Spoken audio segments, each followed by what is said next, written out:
Usted es de las personas que va al oftalmólogo, le ponen estos anteojos, son lentes y lentes y lentes y lentes y no sabe identificar si es la letra B, si es la letra D, si es una O. Bueno, hoy está con nosotros la doctora Natalia Valenciano. Doctora, muchas gracias por acompañarnos en esta mañana y por favor cuéntenos, ¿verdad? Porque yo me puse estos anteojos, pero realmente es muy difícil a veces identificar las letras, ¿verdad? ¿En qué momento, doctora, sabe uno que ya tiene que irse a hacer ese examen? Buenos días. Buenos días, Rafa. Un gusto, un placer estar en Giros con ustedes. ¿Cuándo es que yo tengo que identificar que tengo que hacer un examen de la vista? Muy importante, cuando el paciente empieza a sentir síntomas. ¿Cuáles son los síntomas más importantes? Obviamente visión borrosa, dolor de cabeza, y cuando me estoy mareando también, cuando estoy viendo doble, cuando también estoy viendo que la alineación de los ojitos no es la correcta. Ahora, doctora, por ejemplo, usted aquí trajo un montón de lentes, ¿verdad? Ajá. Y a uno le van variando, pues, en la parte de la visión. Sin embargo, ¿cómo sabe uno, verdad, identificar? Pues, evidentemente, cualquiera en casa va a decir, bueno, cuando usted ya logre ver bien, ¿verdad? Correcto. Pero uno no sabe si decir un poquito más, un poquito menos, ¿verdad? Como por aquel temor a no saber si realmente es, pues, la medida exacta. Ok, hay puntos de técnica que nosotros utilizamos, ya sea los optometristas y los oftalmólogos. Tenemos que poner toda esta caja a trabajar. Y aquí en esta caja lo que observamos es todas las posibles aumentos que pueden tener un pacientito al respecto. Entonces, ¿cuándo te das cuenta? El paciente va a decir cuando él siente mayor confort, nitidez y claridad. Pero nosotros utilizamos este aparatito, aparte de el autorrefractómetro, que es cuando vos ves un globito y una lucecita, ¿verdad? Y también con este aparatito. Aquí, a esta cámara. Ok, hacemos con este aparatito. Perfecto. Esto se llama retinoscopio. Todos los especialistas en salud utilizamos esto para verificar que la respuesta del paciente sea la indicada y sea la correcta por medio de una técnica de luces y sombras. Ahora, ¿esto es lo que va a generar la luz, doctora? Exactamente, si quieres lo vamos a aprender.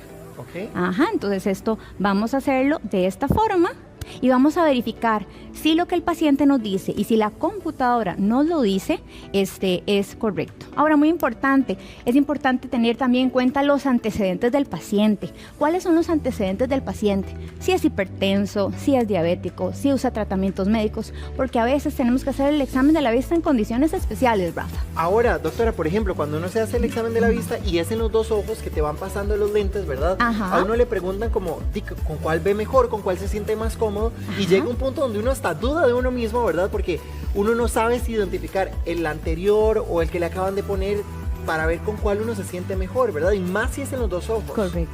En ese caso, lo que tenemos que hacer es que tenés que tratar de estar muy seguro de tu respuesta, ¿verdad? Con lo que tú como paciente veas claro, veas nítido y demás, pero también el doctor tiene que verificar toda la información que el paciente le está dando. Imagínate que hay exámenes de la vista que el paciente no nos puede hablar. Pacientes con discapacidades, con capacidades especiales, pacientes que tal vez están muy enfermos y están en cama, entonces el doctor también tiene que verificar qué es lo que tenemos que estar haciendo, o sea, que estemos haciendo bien nuestro trabajo. Ahora, doctora, estos anteojos que yo me puse, ¿verdad? Hace un Ajá. ratito, ¿a este aparato cómo le van poniendo los lentes? Ok, esto se llama caja de pruebas. Entonces, podemos utilizar esto, que es para adultos, ¿verdad? Que esto es más que todo donde aquí vamos a ir probando toda la combinación de los lentes, ¿verdad? O también para niños podemos utilizar esta montura. Esta es una montura para adultos, esta es una montura para niños. Y ahí vamos a hacer las diferentes combinaciones, ya sea para miopía, astigmatismo, hipermetropía o presbicia. Ok, ahora, doctora, dentro de todos estos lentes, los que van a seleccionar son los que el aparato le va diciendo. Exactamente, ya nosotros esto es bajo un método científico. Claro, de acuerdo a la ¿verdad? graduación. De acuerdo a la graduación, nosotros vamos a combinar, entonces podemos tener, por ejemplo, un lente de -4 de miopía, pero tal vez tenemos un astigmatismo de -1. Hacemos la combinación y tiene que quedar viendo el paciente perfecto. Muy importante, Rafa, a veces los pacientes quedan mal graduados. ¿Ok? Quedan mal graduados cuando nosotros estamos haciendo el examen de la vista, pero se quedan callados y no le dicen al doctor. Muy importante que siempre recurra a su especialista si usted no sintió confortable la receta, porque el doctor tiene que estar seguro de que el paciente esté confortable con su receta. Ahora, doctora, se supone, ¿verdad?, que este tipo de exámenes se tienen que hacer en un cuarto con una iluminación bajita, Correcto. que se vea en una pantalla, pero no siempre es así, ¿verdad? Se debe de mantener esos estándares? Yo soy del criterio que se tienen que mantener estándares para el examen de la vista. Número 1, buena iluminación, distancia adecuada, un lugar limpio, un lugar donde puedas lavarte las manos, que se tome el tiempo indicado para el examen de la vista, muy importante. También hay que hacer otros procedimientos, por ejemplo, ver el fondo de ojo con ese aparatito que se llama el oftalmoscopio, tomar la presión del ojo, hacer pruebas binoculares. Mientras más pruebas te hagan en un examen de la vista, va a ser de mayor calidad. Ahora, doctora, hay gente que ya se sabe la tabla esa de las letras, Por ¿verdad? supuesto. Que ya la conocen, Ajá. se la memorizaron.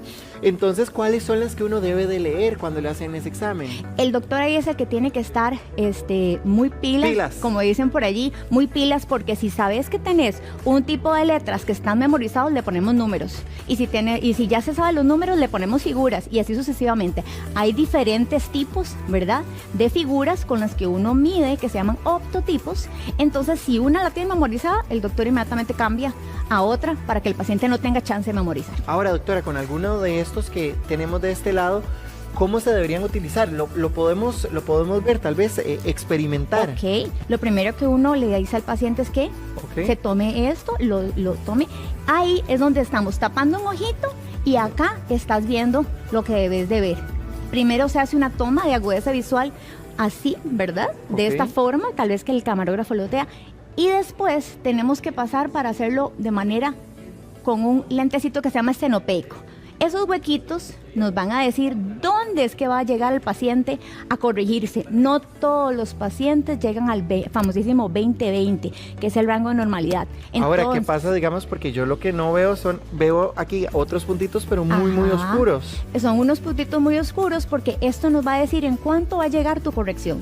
Por eso te digo, hay bastantes técnicas donde nos van a decir cómo poder corregir correctamente al paciente. Ahora, doctora, después de haber utilizado esto, digamos, la pregunta es, ¿cada cuánto debo yo de cambiar los anteojos? Porque tal vez uno llega a un estado de confort o son muy caros y uno dice, no, ya con esto yo me quedo. Lo más importante es que ahora hay nomenclaturas a nivel de la Organización Mundial de la Salud, principalmente con los pacientes miopes, con los pacientes que no ven correctamente de lejos. El paciente miope debe de hacerse el examen visual cada 6 meses, Rafa, muy importante. Mientras que todos los demás, si tenemos astigmatismo, hipermetropía y presbicia, es muy importante hacerlo cada año. En los niños también se tiene que acudir desde los 6 meses de edad, cada 6 meses. Ahora, doctora, cuando ya uno se hace los anteojos y le hicieron el examen y uno los va a retirar, cuando se los dan, uno siente o que le faltó aumento o que tiene de más, hasta mareado se siente uno, ¿verdad? Se le mueve el piso y todo el asunto. Hay síntomas que después de entregar anteojos, lentes de contacto o hasta una cirugía refractiva van a ser normales dentro de 3, máximo 4 semanas. ¿Cuáles van a ser esos síntomas? Un poquitito de mareo, tal vez en los primeros días no tanta claridad y sentir un efecto como de gradas en el piso. Esos efectos tienen que estar solamente las primeras de 3 a 4 semanas. Ya después de 4 semanas, si esos síntomas persisten, es importante que vuelva a valorarse con su especialista. Eso es la regla de oro, exactamente. Ahora, y en ese caso entonces sería un cambio de la graduación. En ese caso, si persisten estos síntomas que estoy diciendo, sí tenemos que revisar por dónde está el error. No lo sentiste confortable, tal vez el laboratorio se equivocó o nosotros mismos, los especialistas, que tal vez apuntamos algo mal y entonces el laboratorio lo hizo de manera incorrecta. Entonces sí es muy importante que si después de 3 a 4 semanas el paciente no se siente bien, que podamos hacerlo correcto, o sea, ir al doctor y expresarlo. ¿Para qué nos funciona esto que tenemos acá? Esto es algo que yo hice de manera casera para los niños. Esto se llama un optotipo especial que se llama la E-direccional. Entonces esta E-direccional, el niño me va a decir si la letrita E va para este lado o para acá o para arriba o hacia abajo, pero el niño no sabe leer, son niños que no saben leer o para pacientes que no saben ni leer ni escribir. Entonces nada más nos dice la direccionalidad de la figura.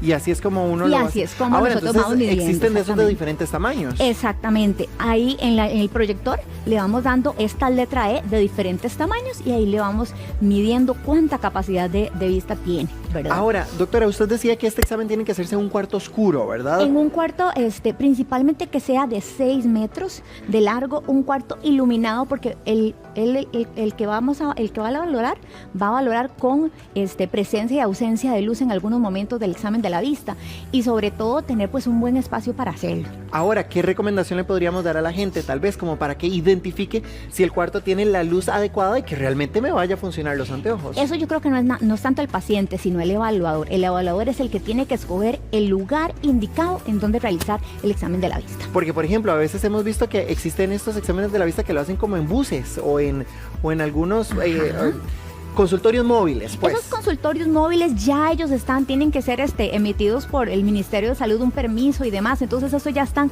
valorados en distancia, en todo eso ya están valorados para que estén con todas las capacidades aptas para hacer el examen de la vista. Ahora, dentro de los lentes que tenemos, por ejemplo, cuando yo no puedo ver bien de largo, pero también estoy empezando a notar problemas a la hora de leer de cerca, ¿cómo me van a evaluar ambas situaciones? O sea, miopía y astigmatismo. Exacto. El evaluador, que sería el optometrista o el oftalmólogo, primero tiene que ver cuánto tenés de lejos. Y de segunda parte tenemos que valorar cuánto necesitas de cerca, porque eso es un problema visual que se llama presbicia, que empieza a aparecer de 40 a 45 años. Entonces, el primero es el de largo. El primero es el de largo y después es el de cerca. Perfecto, muchas gracias por acompañarnos. Estamos para servirte, Rafa. Muy amable. Con amable. muchísimo gusto.